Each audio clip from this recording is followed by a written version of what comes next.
The Cactus by O. Henry. The most notable thing about time is that it is so purely relative. A large amount of reminiscence is, by common consent, conceded to the drowning man, and it is not past belief that one may review an entire courtship while removing one's gloves.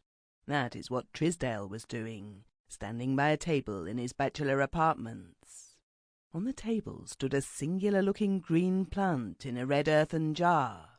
The plant was one of the species of cacti, and was provided with long tentacular leaves that perpetually swayed with the slightest breeze, with a peculiar beckoning motion.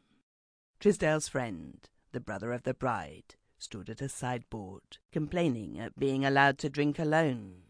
Both men were in evening dress. White favours, like stars upon their coats, shone through the gloom of the apartment. As he slowly unbuttoned his gloves, there passed through Trisdale's mind a swift, scarifying retrospect of the last few hours. It seemed that in his nostrils was still the scent of flowers that had been banked in odorous masses about the church, and in his ears the low-pitched hum of 1,000 well-bred voices, the rustle of crisp garments, and, most insistently recurring, the drawling words of the minister, irrevocably binding her to another. From this last hopeless point of view he still strove, as if it had become a habit of his mind, to reach some conjecture as to why and how he had lost her. Shaken rudely by the uncompromising fact, he had suddenly found himself confronted by a thing he had never before faced. His own innermost, unmitigated, arid, unbedecked self.